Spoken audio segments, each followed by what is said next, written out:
बिस्मिल्लाहिर्रहमानिर्रहीम। मेरे अजीज़ान मोहतरम, ये तमरीन है और ये 7वें सबक की तमरीन है।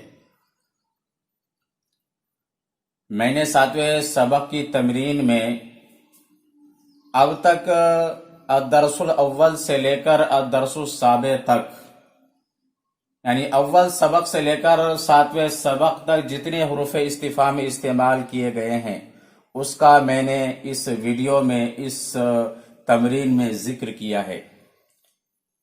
तो आइए शुरू करते हैं, देखते हैं किन किन हुरूफ इस्तिफाम का अब तक इस्तेमाल किया गया है।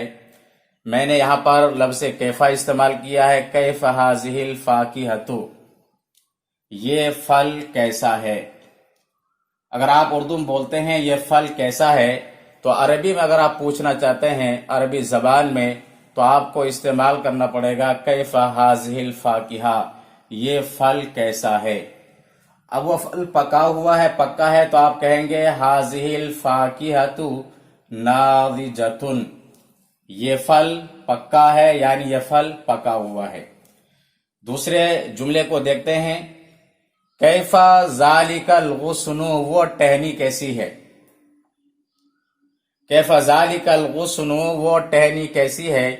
तो इसका जवाब है ज़ालिकल गुस्नु याबिसुन, वो टहनी खुश्क है, यानी वो टहनी जो है सूखी हुई है। तो लफ्ज़ कैफा के जरिए से हालत दरियाफ्त करने के लिए आता है, हालत पूछने के लिए आता है। तो कैफा ज़ालिकल गुस्नु, वो टहनी कैसी है, यानी उसकी हालत पूछने के लिए लफ्ज़ कैफा इस्तेमाल किया जाता है।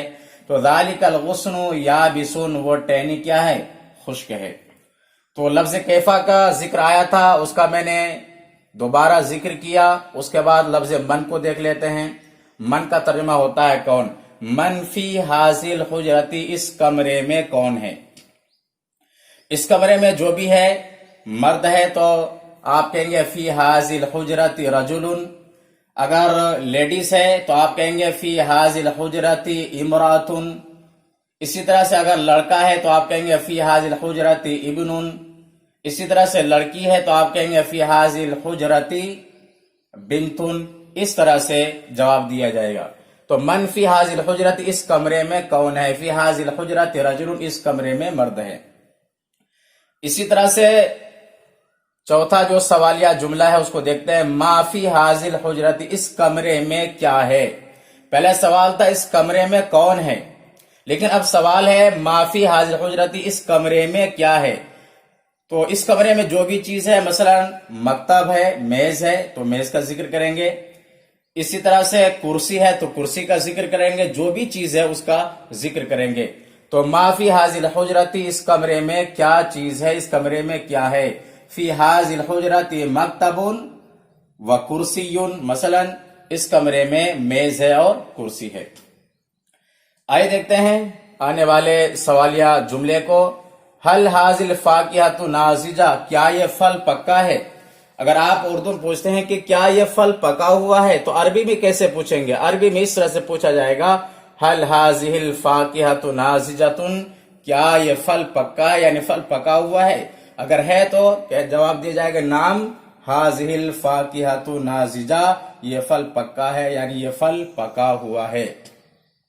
आइए देखते हैं उसके बाद आने वाले जुमले को। ऐना शरीर, ऐना शरीर का तर्जुमा चारपाई कहाँ है। ऐना जो इस्तेमाल होता है वो किसी जगह के बारे में सवाल किया जाता है। ऐना शरीर का तर्जुमा होगा चारपाई कहाँ है। ऐनल मकतब, मेज कहाँ है। ऐना अंता, आप कहाँ है। ऐना हाजिल हुजरा, तो ये कमरा कहाँ है। इस तरह से लफ्ज ऐना के जरिए से सवाल किया जाता है। तो ऐना शरीर, मैंने यहाँ पर सवाल लिखा है ऐना शरीर, चारपाई कहाँ है। तो आप जवाब देंगे अस्सरीरु फिल हुजरती, चारपाई कमरे में है। तो चारपाई जहां भी है उसका जिक्र करेंगे। अस्सरीरु फिल हुजरती, मैंने यहां पर जिक्र किया है कि चारपाई कमरे में है। आइए देखते हैं। माजा अलल मकतबी, इसका तर्जुमा है मेज पर क्या चीज है। माजा अलल मकतबी, मेज पर क्या है। मेज पर जो भी होगा, मसलन किताब है तो किताब का जिक्र करेंगे, कलम है तो कलम का जिक्र करेंगे, पेंसिल है तो पेंसिल का जिक्र करेंगे। मैंने यहां जवाब लिखा अलल मकतबी किताबुन व कलमुन, मेज पर किताब और कलम है।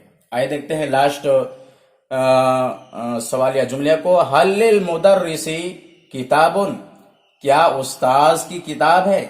حل للمدرسی کتابن، کیا استاذ کی کتاب ہے؟ نعم للمدرسی کتابن، ہاں استاذ کی کتاب ہے۔ تو اس طرح سے اب تک جو ہے حروف استفہام کا استعمال کیا گیا ہے، اور اس ویڈیو میں میں نے مکمل ذکر کیا ہے، اور اس طرح سے ایک طرف سوالیہ جملہ بنایا ہے، پھر اس کا جواب لکھا ہے۔ تو یہ ویڈیو پسند آئے تو لائک کریں، دوستو احباب کو شیئر کریں، اور کمنٹ کے ذریعے سے ہمیں صلاح مشورہ دے سکتے ہیں، اور اس ویڈیو کو مکمل دیکھنے کے بعد میں میرے چینل کو سبسکرائب کریں اور بیل آئیکن پر ضرور کلک کریں فقط۔ والسلام۔